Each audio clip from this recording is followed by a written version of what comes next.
And we should be live. Hello, everybody! My wallet is in agony because Bandai just announced the Double Driver 2.0 and I want it so badly. So yeah, funny short, tier listing time. And we are at the point of doing Super Mecha! So, you just got yourself a 6th Ranger, or maybe you got yourself some extra Rangers, and you just want a Gatai. Well, and that maybe the giant threat from outer space is threatening to blow up your planet if you don't, like, finish it up before the end of the episode. Maybe you had a backup robo that joined your party. Yeah, any number of things. This list is all dedicated to those, these are the mid-tier ones. Yeah, right. they're the super forms that are introduced in the early or middle side of the series. Middle side was how they originally introduced, and then they started moving the span of it earlier as they just started adding new mecha to the lineups. Granted, this only counts ones that actually combined with the main mecha to some extent. And you might see from on there that we have a few alternates in there, or something that actually got introduced at the tail end of the series, but isn't what we categorize as a final or ultimate mecha, where it's either a completely new, everyone gets a machine to pilot unit at the end of the series, like Victory Mars, or Mega Voyager, or Gekiatsu Dio. That is a final introduction mecha. Or it's not an ultimate combination, like, Daizyujin, aka the original Dino Ultra Zord, or would be good, Engine Out G12. Those are ultimate combination mecha. If you don't fit that categorization, it's instead here, which if you might see if you have the view blown up, that's why we have Super Kureno, Victory Lupin Kaiser, and Siren Pat Kaiser on here, because it changes the naming scheme of those mecha. It's the last ones introduced, but they're technically not final or ultimates. They misassembled the order, and what gets categorized as the actual final or final mecha or ultimate combination actually debuted earlier than that. But yeah, we're doing good, chat. We just ate a bunch of cinnamon rolls. And, yeah, it's been a cinnamon roll required week. Yeah. So, yeah, we're starting off with what started the Super Mecha craze for Super Sentai. Or at least, well, they were always in the more categorizable as Super Robo on the Robo genre types, but actual super combination. Yeah, so like, before we want to rush past Super Live Robo real quick, because, like, this was a big deal for Super Sentai, because... This was Series 12, and this is the first time they technically had done this. Right, and because, I mean, up until this point, I think Live Man was, what, like, late 80s? Yeah, it was 1988, 89. It's definitely in that range of I was just bored. Right, and like, by that point, Mecha Anime had already seen a few combining Robo or two, but the idea of taking, like, your two main mechs in a Sentai series, and then, like, highlighting that you can make them even stronger and more powerful, like, that was a big deal and stuff, It'll depend on whether Power Master Optimus Prime, aka God Jinrai, had... depending on when the headmasters fell in relation to that, because technically that would count as that super mecha combination, because God Jinrai... No, Jinrai would combine with his trailer, and then the God Bomber to become God Jinrai. Oh, the new person... Im Omega got a cake. Nice. But anyways, we can't really quickly judge, like, obviously we can't go straight to GOAT status, but No, this is hype. I actually really like the aesthetic of Super Live. Yeah, it's definitely hype. My only criticism of it is that its weaponry department is pretty basic. I mean, but that's not saying that the form's bad. It's more like when we got the mini plug kits for Super Live Robo, Yeah, I mean, this is a bit fixed with the alternate destiny. Granted, it's an SMP alternate destiny. They're kind of worse than standard SMPs. Hell, Motoroids are actually better than most of the SMP alternate destiny line has been. The category is alternate destiny, Motoroid, Mini-Pla SMP line standard versions. For the most part, it's kind of Super Live Robo, the AD is kind of a compare-contrast with the Mini-Pla on that.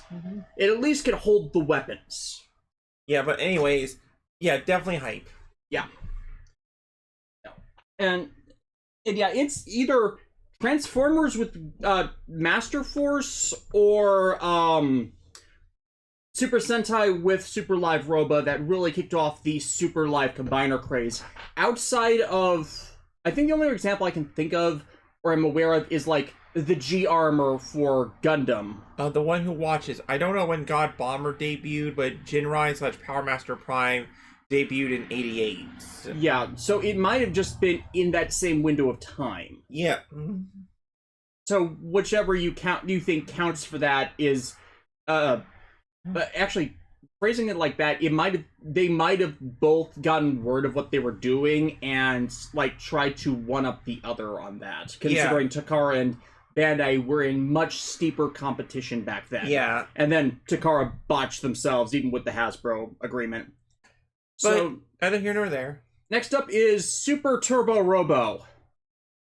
I have tall legs and short arms, stubby arms. I'm sorry, like No, that totally gets it because okay, like the proportions are all wrong. Yeah, this isn't proportionally wrong. It looks like this looks like three people in a trench coat on stilts. It's like someone wanted a robot specifically designed for a foot fetish. Yeah, it's like, hey, I heard you like big robot feet. It's just, I already didn't like the Turbo Robo or whatever it's called. I don't care. It's trash, but it's just, this further exasperates my problem with it in that it's just car shoes on top of other shoes. You know what I mean? TTK Blazer, I thought the Scramble combiners were the first, but then realized it's just the 5-part combiner instead of multiple. Yeah, the Scramble City Transformers combiners were, I'm pretty sure, the first 5-piece combiners in fiction for robots, with Devastator obviously being the first 6-part combiner.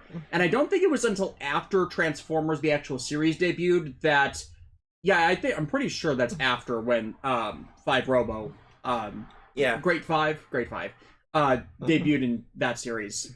Black Century King, how do you make a robot go on a diet? Yeah, that's what it looks like. It looked like it.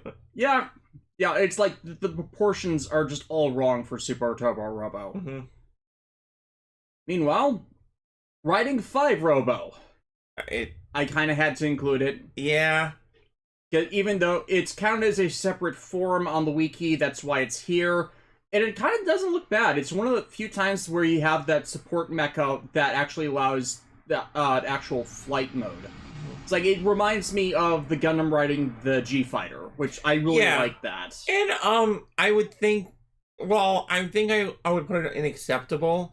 I will give it points that once you said the G-Fighter, are like those moments in Zeta where they had like those I forget what their names are, but you know those like fighter jets that they could ride on. Yeah, they also did that same thing in Gundam Seed before most of the units got full flight capabilities. Yeah, but it.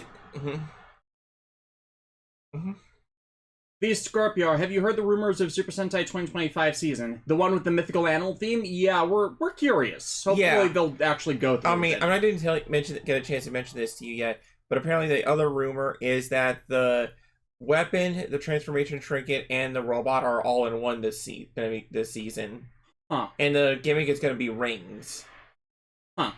I am curious. I'll hold my judgment until I see it. I mean, that seems like a lot of electronics to shove into one thing, especially because the X-Trains didn't do great when they tried that with LuPat.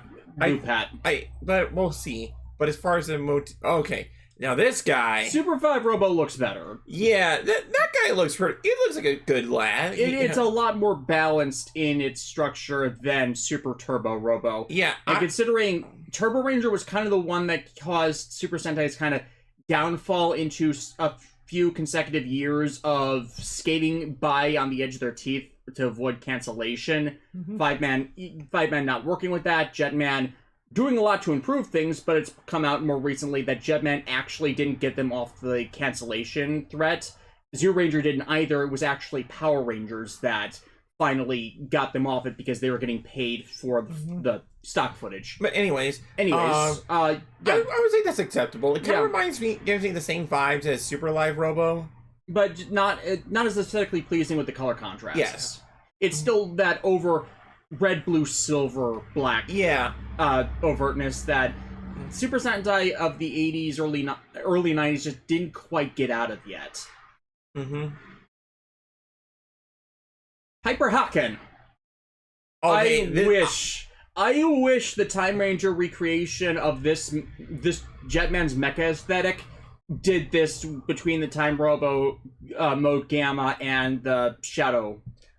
Can I just say this? And so after I built the SMP of this, I want to say this is peak because you guys don't understand that when you combine Jet Icarus with Jet Garuda together in this giant jet formation, it is a chonky beast. It is huge. It is huge for what SMP. Like that is a battle jet right there. Yeah. And it's like, especially because it can do the Gotchman Fire Phoenix just straight through ramming attack, which I love. Yeah, it's like sometimes you just gotta run a mother effer over. Because I had seen the various dubs of Gotchaman through my youth, so when I watched Jetman, as I brought up when I reviewed the series a decade ago, that was a bonus on my end for it. Almost to the point of saying Great Icarus is not as good. No, it's not, and there's one key reason. Literally everything else is great, but the cone head. Honestly, my bigger issue is the entire legs of Jet Icarus just turn into the thighs.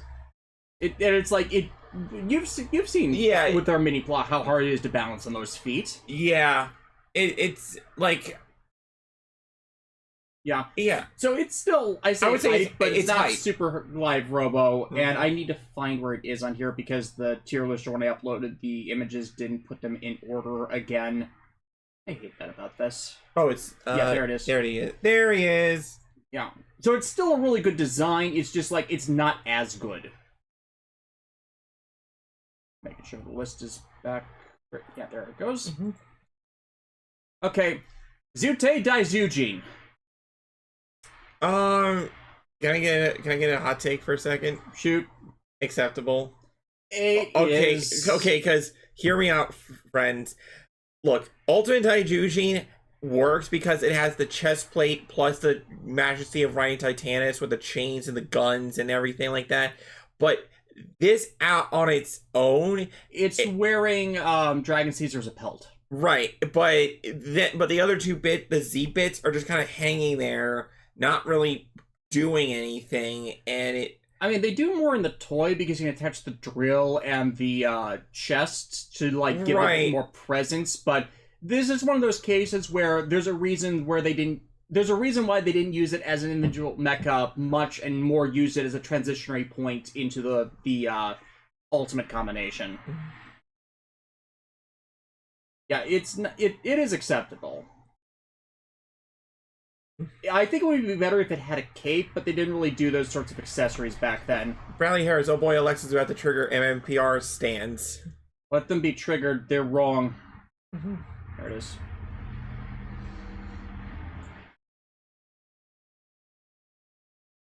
DJ Toku, when I was a lad, this confused me as I wondered why the Rangers had Zed's logo on it. Yeah, that's one of those. Wait, why is there a Z on it? Yeah. Okay. Dairanger technically does not have Super Mecha. It technically One Tiger's armament configuration counts for that, but we put that in the 6th Ranger Mecha because it's technically just the 6th Ranger's Mecha with equipment on it. So we kind of have to skip it. Even on the wiki, it's not counted as the Super Mecha, so we have to skip it and go to Super Muteki Shogun. Again, for those who have not seen Kyuranger versus MMPR Season 3, they actually swapped around what mecha debuted when. So the final mecha for Kyuranger actually debuted as the base mecha for season 3, whereas Muteki Shogun was the original primary mecha of the Kyuranger, and we're going by the Sentai on this. I love Muteki Shogun. It's just a set of cannons, and yet it works so well. Like, because Muteki Shogun already gets points for me for taking the whole castle aesthetic throughout the entirety of the design, but adding on those, like, cannons the way it does without interfering with the rest of the aesthetic, it almost looks like a... You know how, like, some samurai would have, like, a robe or something like that? Jinba Ori, or what they're called. Yeah, it kind of reminds me of that. Yeah. So I want to put on top of acceptable low-end hype. Top of acceptable. Yeah. It's doing that equipment look better than Daizyujin did. TTK Blazer, does this count as booby cannons? I mean, technically they'd be, like, under the armpits, so I'm not really. No. Now, if they went over the chest, that would count. Buster O-Ranger Robo. It's a new hat and a backpack. Like, I like it aesthetically, but you have to admit its limitations. Yeah. I mean, over-the-shoulder cannons are cool, but it's not really doing... It doesn't really... Like, I played with this all the time as a kid. Like, especially because there was that summer break gap where this was the last mecha introduced. Like, okay, they had actually just done Zeo Ultrazord, but this stuck more in my head simply because they built out the entire Red Battle Zord as an arc. But, like, I don't think... I think it's, I think it's another acceptable. Yeah, they're acceptable. Like, it's over-the-shoulder cannons. I can't rate it, I can't rate it worse than Daizyujin. Yeah. Especially because the blue, silver, gold, red here actually works a bit better as contrasting colors. Okay, Kyuranger. Kyuranger does not have super mecha in a normal sense. It does have the scrambled or section robo. That's counted as a final/ultimate since it's an all-together combiner. Just letting you guys know how we're counting that. This is instant peak. Like, yes. Look. Like, there is this thing, is it Super Galaxy Mega? Super Galaxy Mega. Yeah, Super Galaxy Mega set the standard for what a super combination should be, in that it took the two existing mechs of the series up until that point and combined them in a way that nothing feels wasted, everything feels like an enhancement of everything else, and like the whole transformation feels so smart that it makes you wonder what black magic were they like on that day. Especially because it avoids my consistent loathing of feet and torso armor for a super combination. I hate that across so many mecha as definitively lazy, and yet this is one of the few times where series does that, and yet it changes the aesthetic so much that I can't help but love it. I think it's why I actually hate so many of the others that do it, because it doesn't hold a candle to this. Yeah. Hi, Cure Crystal. And David Hayden points out Rocket Punch. Yeah, it has rocket punches, it has Gatling guns, it has, technically the two antenna can fold down to become more cannons, and everything that's kibble, like, there's basically no kibble. The one thing from the Delta Mega that is left as excess, it becomes part of the backpack. It can still, even in the DX toy, it can still wield the base unit's weapons. In the mini play, you can actually hang the gun off of from Galaxy Mega on one side of it to just create more of a pauldron armor. It's like, it is aesthetically perfect. Now the question is, will it actually become our GOAT for this? Yeah, that's the question, because its next challenger is Peak. Yeah. Look, chat. I knew when we were starting this list that what was it? What's the name of it again? Max Victory Robo. Robo. Yeah, Max Victory Robo.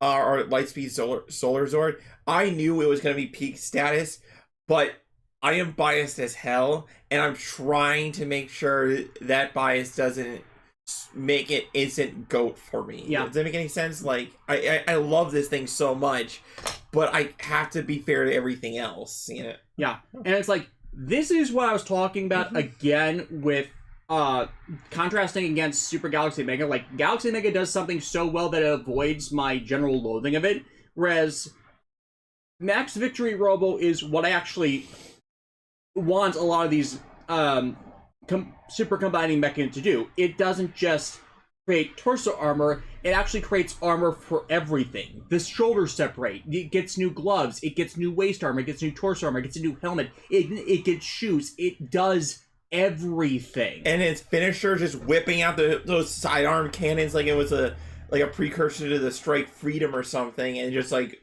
opening fire. Like, yeah, the only issue is just every version of this toy is a bit finicky, including the Mini-Pla version, where it can unfortunately come apart if you're not careful in handling it. The Max Victory Robo Sigma version, which will be on the final and slash ultimate mecha list because of where it's introduced, that holds itself a bit better together. Yeah. And speaking of I forgot to bring it up because we were gushing about it. Ginga Man does not have Super Mode Mecha in the terms of how we're counting it. Technically, the Starshine armor we count on the main mecha list, but that's technically a just general upgrade. It avoids the armament mecha list because the Starshine armor is not a separate mecha that combines with the main mech. So we had to count it separately due to just how it's utilized in the series, more upgrade armor than anything else. But moving on, the only mecha to have multiple upgrades by just varying up how they combine. Time Robo Shadow Alpha. I mean, you're more of the Time Force fan than I am, so like if I'm being absolutely fair, this is a bit into the crossing point because it's technically a backpack that also does shoes and shoulder guns. So, and an over torso thing, but the way it's separates, it actually makes it really hard to move around anything without additional disassembly of the Time Shadow, which they do in the series, but the DX toys are unfortunately a bit of a brick. Like, I like what they try to do, but as much as I love Time Ranger, love the aesthetic of Time Robo, this doesn't as much do it for me. I still think it's hype, but it's not as good as some of the others. Speaking of, Time Robo Shadow Beta. Again, it gets points for being able to do both of these and do them well, but it doesn't quite do enough because the most you just see is torso armor and new shoes, and again, that's the kind of thing that annoys me and makes me downrate mecha design in general when it feels that lazy. And it also the shoulder pads kind of gives me the same feeling as ToQger does with the why are they like that if they're not going to contribute anything. I am curious where that shoulder pauldron thing comes from because it's not just this. I think it might have come from Ideon because Ideon's the only series I know where its lanky arms are like, you know, have extra shoulder pauldrons. But the thing about the Ideon is that like every port on its body they can hold a missile port, it has a missile port. So like when it does the all range attack, like you can see missiles firing off from those pauldrons and stuff. That's what I'm talking about. Yeah. Like, and John 556, I'm still annoyed there is no Time Shadow Gamma. Yeah, as I was getting into with the Hyper Haken, I'm annoyed that when Time Ranger later homaged the Jetman mecha, that they didn't make that a possible combination.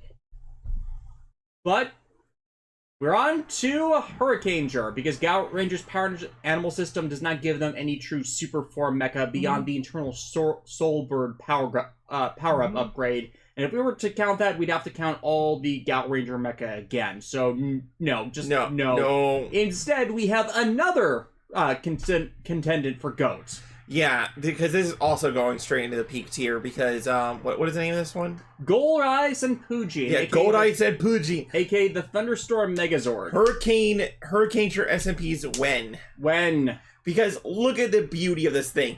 Gatling gun on one side, single firing cannon on the other. Like the lion chest become like. Well, first off, why is there a lion shoulder becomes the shoulder. chest? And why is there a lion for a chest? Because it looks cool. Yeah, it's like and correct me if I'm wrong, but when like the lion head spinned, it also spun the Gatling gun. It does spin the Gatling gun because the gears on both, because if that was a Kawakuri gimmick that they were doing with those, and the gear on the main lion head that rotates around also spins the Gatling section of the dolphin head. Oh, and Bradley Harris brings up a good point. Thunderstorm Megazord could easily be the ultimate mech. In other series, yeah. Like, just looking at this thing, it's so aesthetically pleasing, and, you know... In fact, they only changed a few pieces around for Tenrai and Bujin, that's the final form. Yeah. Actually, no, that's not the final form. That's technically the movie debut mecha for Hurricaneger, because Hurricaneger was peak like that. Yeah, but, it's peak. Yeah. Mm-hmm. And this is the first time we actually run into a series where we have this issue. Go-Rai Senpujin, Slasher, and Goathammer. This was a thing. We now have to count super forms that have armament mecha, because we already did the armament mecha list, because several armament mecha become parts of super forms. Look, can we just, like, I put that in acceptable, because it's, you know... It's just weapons. Like, it didn't really need it. I mean... It's like when it almost like reminds me of when a little kid takes an already cool robot, then tries to slap a few more guns on it, but it throws off the aesthetic completely. It kind of does. You know what I'm talking about, right? Yeah. And since Acceptable's getting pretty crowded, should we slide anybody down to Uninspired? Let's wait a little bit, because remember what some of the stuff that's coming up? That's true. That is true. Yeah. Now, again, we're going to have to skip Oberanger, because Oberanger doesn't technically have a super mecha by the standards of how we're grading these lists. Killer Obereno is actually a movie debut mecha, and Ol Obereno is one of the two final mecha of the series, with Max Ryuo being the other. So we're skipping along to... Oh, wait, I forgot about this. Revolver Go-Rai Senpujin. Because technically this is not an all combination yet. Hype. Yeah. I love Revolver Mammoth. Mammoths are cool. Lexi likes elephant. I mean, it technically does count. Yeah, and then we'll have this full fire version on the final and ultimate mecha list, because I so want that mammoth. I so do. Yeah, but now on to Dekaranger proper. Super Dekaranger Robo. It completely changed the aesthetic of the mechs, but the problem with it is the motorcycle becomes the lower torso, while Dekaranger Robo is consolidated up top. Also, the thing that's really throws me off, the head. It's way too big like that, especially because its entire gimmick is rushing at a opposing mecha to punch it. And, like, the thing about a super mecha that we're kind of also looking for is, does this method of attack change in any way? Or if it's like, now punching an enemy to death, that can be cool if executed correctly, but, you know, you gotta look cool first, and it, you know, it's just the proportions are weird, you know? I think it's acceptable. Yeah. It does more than several of the others, but I can't rate it lower than I can't rate it higher than Buster or Ranger Robo. Yeah, that's fair. I agree with that. I honestly like it more in its riding configuration when it's an armament. Golden Garo kind of has too much blue and white. Yeah. Yeah, but then again, it's police officers, so... Yeah, but... Golden Garo, you kind of forget about it when compared to its contemporaries. Yeah. So, again, Maji Ranger doesn't have Super Mecha. It has Unigolan, which I think is the only other thing we haven't touched on besides the actual Maji Legend. But they don't have an actual upgrade onto the base mecha in any conventional sense. So we're on to Bokenger. Super Dai Boken! I love this thing. Yeah. It's definitely hype, though. Yeah, I think it's fair to count it as hype, and I need to find it on the list. The thing I love about Super Dai Boken is that it's the lead up to it, in that first they start by introducing all the extra components that are going to make up this thing, and then I believe it was a two-parter where the Bokenger had to uncover a new engine source to like actually help run this thing, and the end result is just heavy metal awesome right here. The cranes, the crane from Boken Crane, like becoming the helmet and stuff, the drill arm, the claw shovel. No. First vs. no Sanjin Gatai Tenrai Senpuchin. That debuted in the movie. I even said that when we went over Hurricaneger. He just popped in the chat. Yeah. Yeah. And one of the things I like about Bokenger is they kept using all of the varied mecha combinations throughout the series. Like that and unfortunately that's something that kind of got downplayed immensely in Operation Overdrive, simply because of when that the series being like 32 episodes short. So like Daizyujin at the end of Bokenger like only appeared in about 4 episodes, according to when I looked it up the other day. And that's kind of depressing, but it even more emphasizes just how valuable these for Bokenger collectively were. Plus, this isn't technically a transitory form into the actual Super Mecha that got the most use. Ultimate Daiboken! Peak. In any other series, this would have been the final mecha for this list, or the ultimate mecha for the series. But the thing is, this debuts at like around episode 12? No, not episode 12. It's more, I think it's a little bit past that. But yeah, it's in the first 16 episodes of the series, and then it's used consistently throughout the rest of it. Yeah, and look, heavy metal awesome. This thing has dive kicks. Yeah. This thing can dive kick you. That is awesome. Like, this got used more than the base form of the mecha or any of the other combinations. Mm-hmm. Yeah, TTK Blazer episode 16. So yeah. Yeah. Still, it is early enough in the show that we genuinely can't count it as the final or ultimate mecha for that series. Mm-hmm. So yeah, but it is definitely peak. Ultimate Daiboken, Aider and Police. Mm-hmm.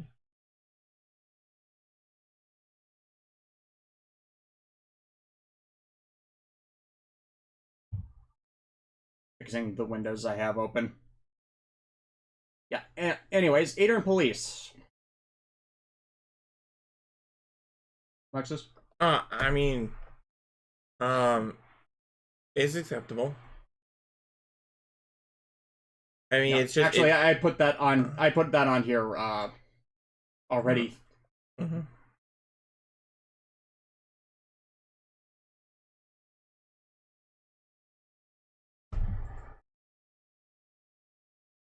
And moving on, yeah. Again, for this, Gekiranger does not have Super Mecha under how our list works, simply because Gekiranger is weird, and the way its mecha debut is kind of all over the place. The most we could count as a Super Mecha is ones that end up debuting in the movies, so we have to count them as movie debut mecha. What might count again is the Rin Beast combinations, but again, all showed up in the movies. Mm-hmm. So we're on to Engino G6. It's like a G6. Like a G6. It's so fly like a G6. What? Yeah, you never heard that song? No! Like a G6. Like a G6. Feeling so fly like a G6. Yeah, this is acceptable. Yeah. As I've said, the Go-onger mecha get better the more they combine, because they just look more awesome in their ridiculousness. Yeah. Speaking of which, Engino G9, and I'm putting this in hype. Yeah. It's like the Toriptor and Jettress on the shoulders, plus the addition of the wings, changes the aesthetic a lot. And also the striker pack. Yeah. The whale of a tail. So I actually like this a bit more than Great Icarus. Just because it's doing everything right this way. And the helmet. and the helmet, and actually the sunglasses over Mach Speeder. Mhm. And now we get weird again because Shinkenger. Mhm. And first we start off with the obvious inclusion, Tenku Shinkano. I don't like it. It's a backpack. Mhm. I mean, it does a lot, but it's uninspired. Mhm. And yeah, I think we can just move this down, finally. Yep.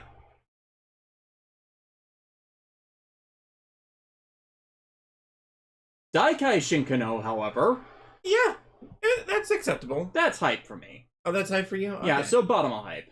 Yeah, bottom of hype. It's like, I like the entire exchange of the aesthetic. I like how the top of Shinkano folds down to become a backpack and handles, whereas Daikaio kind of just merges straight in. I need to find it on the list. And I hate it when these things go out of order for all that. And then Goseiger is another weird one. Hyper Gosei Great. Oh, jeez, okay. Hyper Gosei Great. Uninspired. A little bit. It's just all the headers together. It's like, I wish they'd been able to properly introduce this in Megaforce, because there was no reason for them to exclude Data's Hyper, but it doesn't do a lot more than just put everything on display at the same time. It's not bad, but it's not the best thing ever. Mm-hmm. Ground Gosei Great I actually like a fair bit more, because it does a bit more to rearrange and exchange the aesthetics. It's like, it's not just doing feet and torso, it changes it around everything about the limbs, and makes the wings fold down for that back wing aesthetic, even though it doesn't really fly. Also, spear. Also, the spear / grabber hand with exchangeable inputs. Where that is on the thing. I wish this was on in order.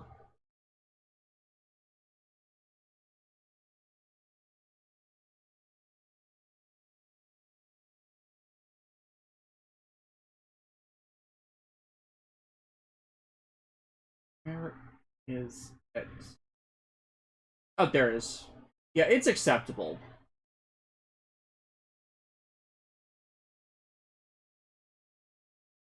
Gokaiger is, again, a series that doesn't technically have a super mecha due to how its armament system works. So basically, Goujujin is just an armament form and a transitory form into Kanzen Gokaio. Kanzen Gokaio is obviously the final / ultimate combination there.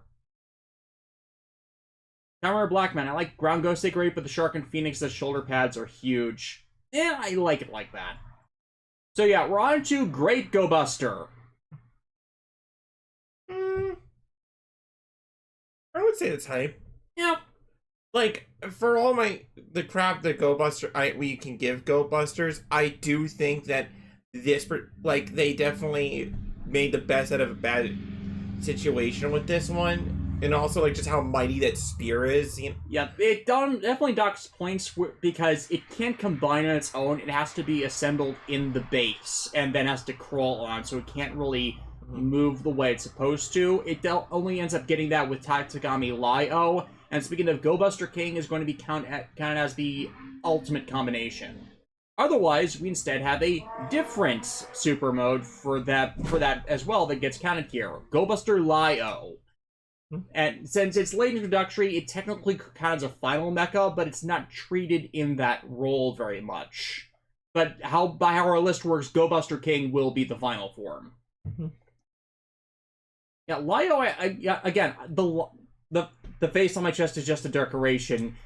Actually, it makes this work really, really well for me. At least better than Go-Buster King does, or Go-Buster O does. But yeah, I think that's acceptable. Yeah.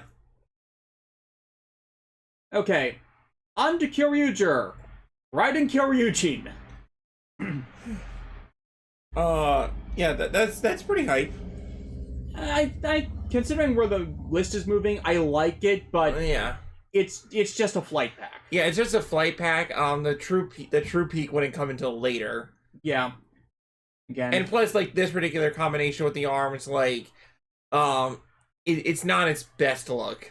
I think it'd be better if it actually did some arm changes, but it doesn't do them at all, and there's no real good explanation why outside of just Uchi being a sword wielder and Stegochi is the only one that really becomes a true sword of the mecha, even though we have Zakutor for the slashing. So, it's acceptable. Bakuretsu Kyoryujin, however... That's the peak one. Yeah, that's the peak one. Shotgun cannon hand and wrecking ball flight-like arm? Yep. And finding in the list, stupid misorganization. But the good times are gone for a bit, because... Yeah... There. Good thing I don't look stupid in this. I like it more than ToQger, but that only gives it so much. Yeah, to the clearance bin it goes. To the clearance bin it goes. Like, once more, this is a barcode. This is literally a barcode mecha, and that, what are the two other parts of Dieselo on their legs actually contributing to this whole thing? Stability is the best guess at that. Right, but then again, like, if it, like, the way it's going about it is just lame, you'd think it would provide an extra weapon or something like that. Like, if Dieselo, attaching those trains to the side, like, helped reveal a pocket knife or something, you know what I mean? Mm-hmm. Or if you could attach them on top of yellow and pink for just really stupidly long arms, but it doesn't really do much of anything. Cho ToQger Police and Shield. It's a little bit better, but then that's more of the strength of the individual trains. Yeah, but... and this is kind of why we had to count armaments as part of super mode separately, because Cho ToQger gets used a lot, and it is allowed to use a lot of the extra armaments as a result, which I don't fault them for actually continuing to exploit the gimmick, but it only does so much. Cho ToQger Police... fire. Just fire. You can slap all the trains you want in the world, it's still gonna be crap. Yeah. Need to find where it is on the damn list. Oh, there it is. You went right past it. No, that's fire and police. Yes, there are a variety of different ones. Can we just collectively put them all in, Cho ToQger Police Fire. Again, like, I don't understand what their logic here is. Like, yes, it's nice that the trains can still attach to the super combination, but it's like you're trying to put, like, bright colors on a brown canvas. It's still gonna look terrible. Cho ToQger Police. Just plain police. The police. Like, look at the clearance. Just looks like a Technicolor fever dream. Repeated barcodes. Cho ToQger Fire Police, because you can swap the limbs around. I actually think this is a bit better, but... Yeah. Just because it has 4 guns now. Surely we can't get any worse. Ah, dang it. You forgot. No, Davis, it's called irony. Like, I knew that was coming, but it's like, man, glad we're out of that horrible haunted house. It is shoes, a torso armor, and a spear. This is the kind of thing that irritates me with that specific combining division, especially because Build Dio's waist doesn't actually fold up. It's just hidden. It's just left behind in both the DX toy and the mini plow, doing nothing when it should have been able to fold up and be hidden away at some point. Yeah, I hate this thing. Speaking of which, that are deserving of hate. What is this? What is... Like... Again, the problem with shoes and a shirt is it doesn't really improve your mecha. This is the kind of lazy design sense that it's taller, okay, but it doesn't really functionally do much more than that. And also, it, like... The super combination needs to complement the overall aesthetics of the show, by showing what if you take a good thing and another good thing, fuse them together, you get awesomer thing. All this is doing is that you took crap and you got super crap. Yeah. It's like, again, there's a reason why that specific combining style I hate, because it is so fucking lazy when it is done wrong. What are points like, look at this right now. Top of peak is doing it right. Bottom of clearance is doing it wrong. Yeah, it's like, what are points of your shoes? What are those? Encouraging a foot fetish. Ew. Yeah.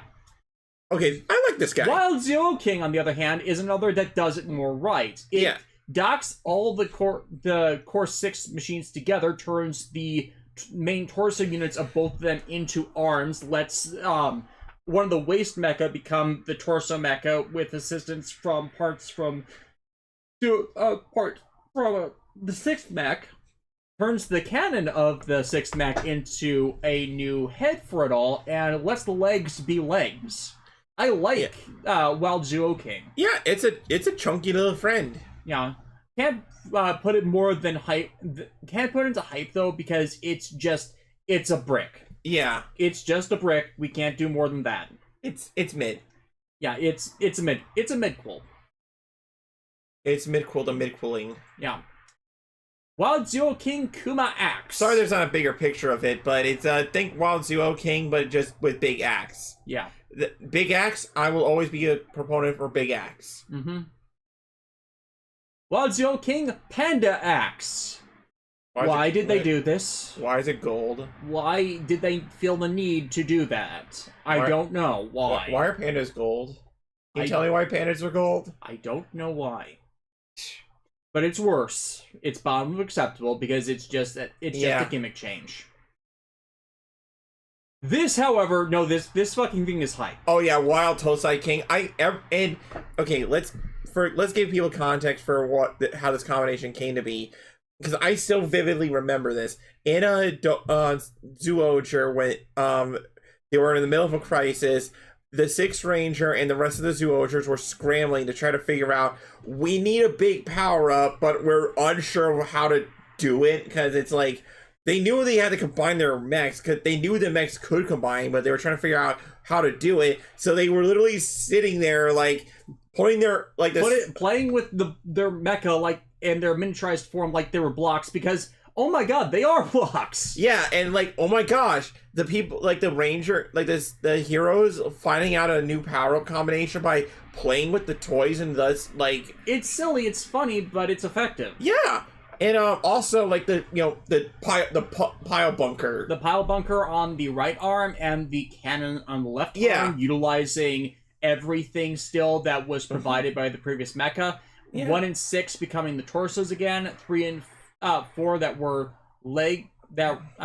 just distributing all the pieces evenly. It is the best mecha that Zyuohger gave us. Yes, I totally agree. So the one thing I wish they had done is if they had let the 4 weapon units that are attached to the legs actually come off and be occasional additional weapons for Wild Tosai King to wield, because with them placed there, you think it would at some point, but they just never did. Mm-hmm. Just disappointing because of how good this is. Yeah, that is a peak mecha to me. I know it's still a brick, but it just does so much aesthetically right. Jonathan Johnson also points out, they also put every single weapon together so there's no missing mechas. And yes, that is correct. Yes, exactly. Yeah, so nothing goes to waste, so yeah. Yeah, it is a 13-point mecha combination, which was a record at the time. Yeah. Alright. You know what's coming here, Kyuranger. No, we're not. Despite its debut timing normally being too early, Kyuranger represents the entire team coming together. Thus, as said earlier, we count it as the final mecha for the series over the other options. But first, we have to start with Ryutei Kurano 1, 2, 3, 5, 7, 9, 10, 11. Ugh. It's trying to do the Buster O-Ranger Robo aesthetic, but it's not achieving it. Can we just throw it to donate so I don't have to look at it? I have it combined the mini plug combined like this, but I get it. It's just so ugly to look at. It's just nauseating, color blinding.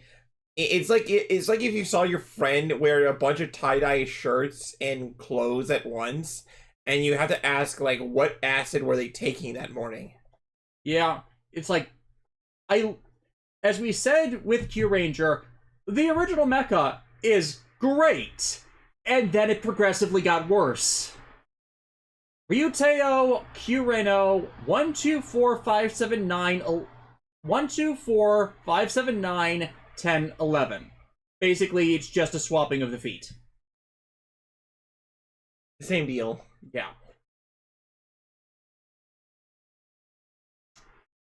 Okay. Super Kyuren O 357977. It's a little bit better. It's a canon. It's on. We gotta be fair, and Uninspired's, kind of getting lopsided. So, like, I want to put it up in Uninspired because the canon's at least a little better. Yeah. And here's kind of the problem with it going in at an odd order. I'm probably gonna lose track of what is what. Super Kyureno 346977. The legs are different, and the arm is different. Kyuranger.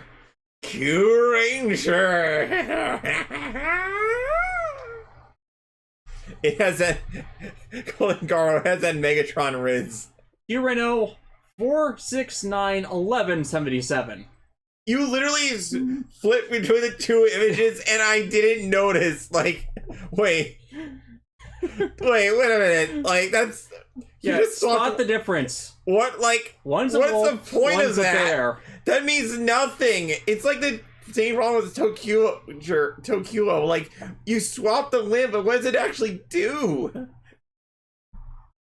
It was Super Kyureno 2. Why is there a snake for a leg? Why is a snake a leg? Tell me why the snake's a leg, damn it! There is no snake there. That's a scorpion. Why is a scorpion a leg? Scorpions are not legs! Because it likes others feeling taller. Scorpions are not legs. Yeah.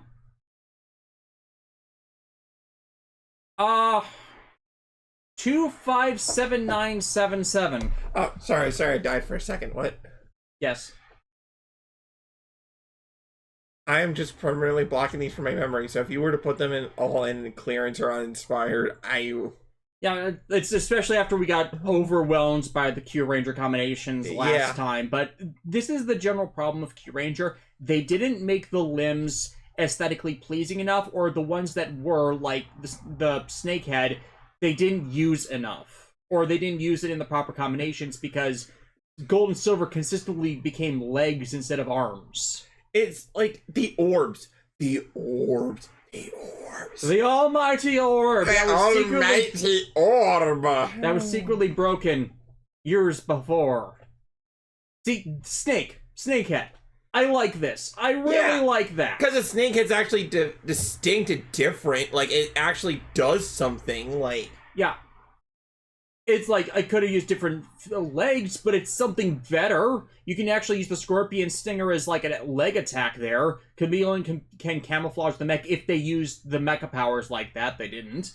But yeah, I think this is the best one of those. Are we almost done? I think this is the last one. Chameleon and Scorpion became so many legs for Super Kyureno. Oh wait, there's like two left on. I'm trying to find where it is, but yeah, this is like, this one's, again, poor. Yeah. Oh no, that's the one I just put on there, so yeah, this is the other one. Yeah. And it's like, the reason they have the swordfish, on every one of Super Kyureno combinations, it's because that's how they actually had to attach it in the suit. In the toy, it's more part of a backpack setup. Yeah. Random Rex, Super Q is just a glorified armament. Yeah, but we kind of just had to count as a Super Mecha due to how it was utilized in the series as a complete revamp. Okay, actually, I take the spots that are uninspired. I take them back because I just now realized the main problem with this thing. Why is the side that is holding the cannon a sword. Again, the suit was designed that way because it was supposed to combine with the base mecha. So when they built the suit, they made it off of the shoulder, required be off of the shoulder. In the toys and in the mini plot, it is part of the entire backpack setup. It doesn't attach that way. It can be randomized, but for the actual shooting suit, they attached them. Okay, so, never mind. Because this is Kyuranger we're talking about. I thought there would be that. You can never be too careful. Yeah. Go-onger, why are the feet covered in grass? Because this was a screenshot from the show that they just stripped. The wiki editors just stripped out the background of. Okay, Siren Lupin-Kaiser. I really don't like the LuPat upgrade. No. It's just look at it. Look at it.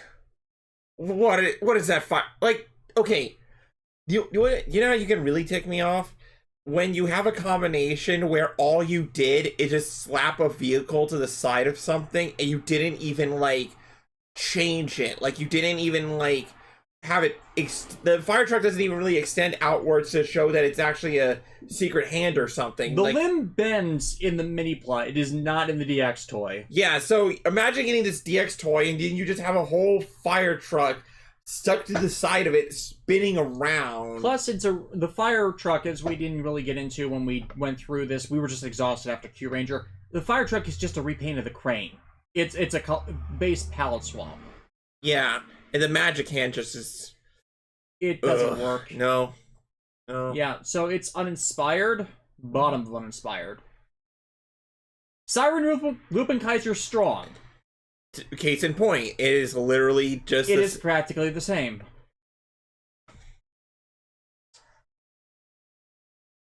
Siren Pat Kaiser. When the Pat Ranger actually got their mecha together. It's actually... what should have been their mecha. Okay, I gotta say, it's actually... like, now it kind of... like, now things are kind of proportioned a bit better and stuff. I still don't like it, but... it's a better contrast. It's better contrast, yeah. Victory Lupin-Kaiser. Just... it's the same problem as my Siren, god, their arm attachments suck. Yeah. Their arm attachments suck so hard. I mean, it's a slightly better, but like, it still just basically does the chest cannon. I do like the hat, though. It gives off that aviator aesthetic. You're right, but that's the problem. The main chest unit is really good, but the limbs... it's better with any of the other limbs. Case in point, Cyclone Knight. Yeah, that actually looks better. Yeah. I don't really care for Cyclone, but the... Cyclone is probably the worst of the flying VS vehicles. Yeah. The Stealth Bomber one just kind of blows a lot of things out of the water. Yeah, no, that's probably the best one, especially if they did... when you get to wield it with the sword, when you have blue as well, but they don't do that for this, which is unfortunate because last combination is Victory, Lupin-Kaiser, blue, yellow, and this is the best look. Yeah, it is. It really is. And the depressing thing is, it's just changing which one Red was using, as otherwise it's just the base combination again. Yeah, I find this to be acceptable. Yeah, fair enough. Okay, Ryu Soldier, Gigant Kishi Ryuo. Heavy Metal Awesome? We're putting that in hype. Yeah, that's definitely hype.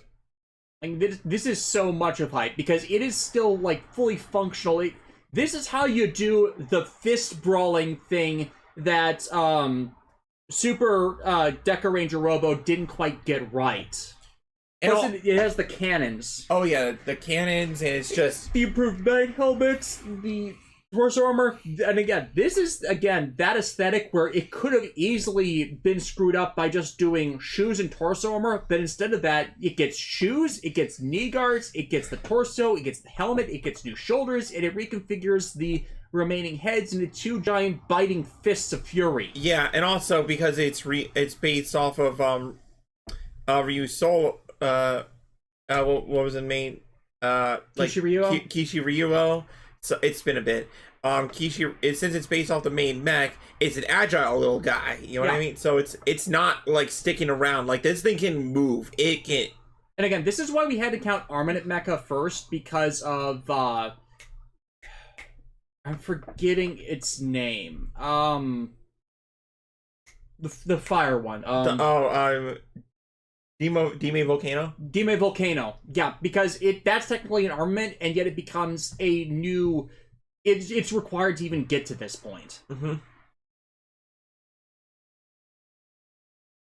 And then we have Kishiro Tiramigo, due to it being a required transitory term for both Jet and King, and since it's a combination with an auxiliary mecha, it kind of has to go here.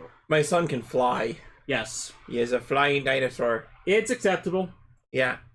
Like, there's nothing really wrong with it outside of just being CGI. Yeah. However... that's the end of the list. Kishiryo Jet. I love this thing. Again, a combination with an auxiliary mecha plus an armament mecha. If you want flying fists and high speed plus drill knees, this is another hype. Tiger knee, tiger knee, tiger knee, tiger knee, tiger knee, tiger knee, tiger knee. I love how for the ultimate combination for Ryu Soldier, it just basically takes the best parts of what counts as the two super mecha for the show. Mm-hmm. Yeah. Oh god. That is just not right. That is not right at all. Again, I had to rip off the band-aid. Again, Kyuranger, by how these lists are structured, does not have any super mecha combinations. The closest we have is when Gigant Driller and Kyurameijin get stuck to each other's backs, but that's not really combining in a normal sense, so it's not a super mecha combination. So yeah, we kind of just got stuck with this. What? Oh, no, we're leaving it on the screen. You all need to look at it. Look at it. Look at it. What were they thinking? Worst part is this is entirely CGI. There is no reason the torso deserves to be that wide. Because they're not actually that wide in the physical suits. Who fucked that up? Like, this CGI, even though this is a CGI model, oh, God. Oh, it is just, God, awful. Oh, Choryujin, the rest of the 3G unit is, like, appalled by this. Like, what? This looks like an evil... this is a horrendous horrendous visualization of symmetrical docking, but the entire... I've done this combination with the mini plot. It's not great, but it looks aesthetically better because the torso isn't as wide. Seriously, who started doing these terrible CGI mecha models for the shows? I don't care about your budget. If you don't have the budget to do the CGI right, you shouldn't be doing it. DJ Toku, you think they were thinking, Lexi? Yeah, you know what? My mistake, DJ. Thank you. They were not thinking. They were on some insane nonsense. And look, I love fun. I love it when things are stupid. I am full of whimsy. But at a certain point, you gotta put your foot down and say, no, you are not being stupid fun. You are just being stupid. That is stupid. By the way, we're not counting the Vroon combination for this because that doesn't appear in the show. This is the only one they did this, but I swear, with how every time with Shirakura produced series, they fuck up with trying to under-budget things, or they spend their budgets wrongly, I almost want to think that there is some level of embezzlement going into these when they happen, because his series consistently have the worst things happen in them. Golden Garo is also right. It looks like an evil takeover form. Yeah, and they actually have that in the black and purple Zenkaiyo. That was a thing in the series, and I have not bought the mini play for that because you cannot pay me to buy that. Toradora Oni Taijin. Breath of fresh fucking air is why I think that this works better. Okay, like, the mini play for this thing itself, it's not that great, but let's be absolutely fair to this thing. It's better than Final Form. Like, and also, like, the claw arm, the sword arm, like, it is clearly going for something here, and I can appreciate that, and I think, dare I say, low-key bottom of hype? Low-key bottom of hype, I will not deny that. Here's the thing. It's again my thing about how you distribute the combination, as if you look at it, it might get feet, it might reconvert the torso armor, but it still has waist armor. There's a new arm with a claw on it. The original arm is condensed down to the left side, but it seems like it's strong enough like that, especially with the remainder of the dragon armor expanding the entire fist. It's an aesthetic difference that is appreciable. DJ Toku, Toradora, Tiger and Dragon. Yeah. Yeah. Bottom end of hype. I can't rate it better than Bakuretsu, but it's appreciable. Never say that we're not fair to the series that we don't like. Yeah. Goldan Onitaijin. I'm glad they actually got a physical suit for this one, but I think the problem just started to become the spear. Yeah, like... Because this is... Technically, this should count as armaments, but due to how it's utilized as more... As it's the super... The super form pheasant going into mecha form to become super armor. So it technically is more of a super form than an armament. But the issue with like spears for these mechs is that they never really think about like how the spear can properly be utilized. Like when I think back to like actual good spear usage, I think back to Gobusters. You know, one, because that at least like had the like looked like they knew, okay, this mech is gonna have a spear. Let's commit to it. Let's commit to it. Like the entire unit is designed to like strike down that spear, but and most other spear mechs we've seen on this list, if they feel like an afterthought. Yeah. You know? Golengara, wait, where's Kyuranger? We said that Kyuranger does not have super mode mecha. We talked about this. I said that explicitly when we moved on to Zyuohger. Yeah. And I think part of the problem is the entire spear mode, like the bottom half of the spear is just the combined version of Onitaijin's blade. It doesn't need to stick out like this. It could be stored in other places to improve the aesthetic, and just the way it is with the long half spear, and then you have the shield, it's like, how do you wield that one-handed? It's not the right type of spear. You need more of a lance for this to do this aesthetic appropriately. You're not a lancer class. Yeah. It's like, you need more of the Dukemon Gallantmon spear look, where it goes over the hand entirely. That would have been better. To then do that shield double wield. Because that's how you're supposed to do that aesthetic in general. So yeah, it's acceptable. Oh, we forgot to put the we forgot to put the Zenkaiser one on there. So yeah. Yeah, thank you. So yeah, this is bottom of acceptable, but for super mode mecha and especially like final combination stuff, it's not very good. Legend, however. We have reached the promised land. We have Legend King-Ohger is arguably one of the best super combination debut events. Because like the lead up to it, each of the kings like having an interaction with these three guardian spirit, like these three guardian gods, and like the Legend King-Ohger coming together to create a miracle that nobody else had seen before, and that whole speech they did beforehand, like declaring like their commitment to the cause and like how they're gonna kick so much butt. And then Legend King-Ohger doesn't just have the shining the burning finger, it doesn't just have a cannon hand, it proceeded to zoom around the world, attack all 5 monsters at once, teleport them while it was fighting the others, and gather them back before growing even more giant to blast them all with the legend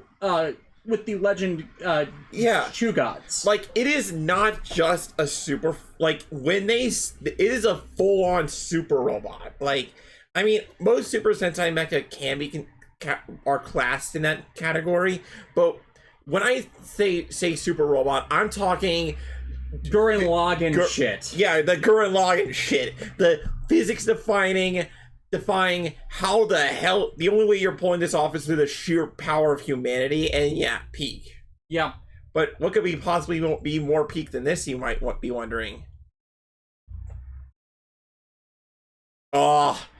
Extreme King-Ohger.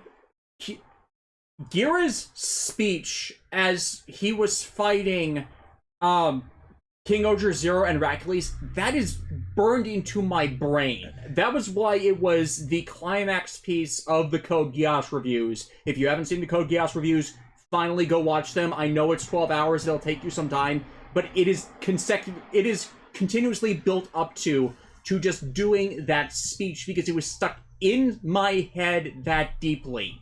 But like, like, I'm not sure who is responsible for the design of the King-Ohger mechs, but whoever said Legend King-Ohger, but cooler crown, and the spider becomes a backpack with over-the-shoulder cannons, and this whole thing's job is to blast the out of you. You know? It was peak from the start of the series, and just kept getting consecutively better, even though it's doing an insect thing, which people thought it wouldn't sell. And what's even crazier is that like at first, like the combination was one of those. This was unprecedented within the lore of the series, and the fact that Jeremy was able to join forces with the other guardian gods and stuff. It's just. It's peak fiction. It is just, I think this would have been a bit better had Jeremy not tried to combine all of them at once. I think if they had transitioned in with just a King-Ohger tarantula, like they did with the other legend pieces at once, I think that would have been better to lead into Extreme. Like, he couldn't manipulate all the shoe gods together to do that the way they wanted to, but I know that's kind of limitations of they didn't make the suits quite like that. And that's the other thing. It's an actual suit. Like, remember, like we were concerned that it was at some point it was like something was going to get CGI'd, and eventually something did get CGI'd. But like, they still had full suits for everything. This being a physical suit proves to me that whatever Zyuohger was doing, either their mechs had to have been so bad that they couldn't actually make them into physical suits, and that no matter how crazy your design may be, you can make a physical suit for it. You should be able to make a physical suit for it. If you can't you should start in the design step from the physical suit, and then if you need to CGI model it, you do it as modeling from the actual suit for that. But yeah, this is also peak because it's peak Ohger. Yeah. So yeah, we have no choice. We have to put Super Zyuohger as the donate. Absolutely, like no arguments there. Like, we've already went over this when we talked about it, but like the key to a super combination is making two good things even better. Or in other words, giving the best, putting the show's best foot forward with the aesthetics and making you really want to buy the toy. And when I'm not sure like how kids in Japan saw that Zyuohger mech. I'm not even bothering with its name because that's how bad it is. But how could anybody look at that and think it looks good? Like, you would have to be blind as a bat to think that looks good. Yeah, there are reasons why Zyuohger is the worst selling Super Sentai series ever. And or I shouldn't say ever, it's like to date, because admittedly, with how things are going in Japan with the population birth rate declines and whatnot, they could technically get worse over the factor of there's just less people to buy the stuff, and Bandai does not know how to do imports for anything that's not Gunpla. But that's it. Yeah. But here's the real hard question. Actually, to better distribute this, I'm moving Super Live Robo to bottom of peak, which just goes to show how well they did it the first time. Like, look at the few items on this list now, in our opinion, that actually outrate it. It's not a lot. Yeah, it's like, so many things are acceptable in the acceptable or uninspired category, because what is peak and hype is just so stiff in the competition that we had to like we could generally swap a few of these around. I could move Gingant up as well. Yeah, it's like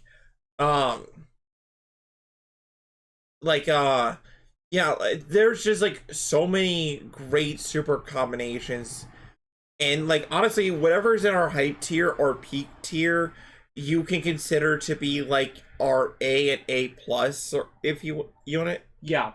Like so like if whatever we choose for peak, or like the greatest of all time, I should say, sorry, it could be something, you could choose something completely different and you'd not be wrong, you know? It's like, again, King-Ohger is not getting the GOAT on this because of recency bias. Yeah. But it goes back to our main mecha list with us competing for Super Galaxy Robo versus Max Victory Robo. Because... All right. So, let's debate this, shall we? All right, Mr. Super Galaxy Mega, why do you think your mech deserves GOAT status? Rocket Fists.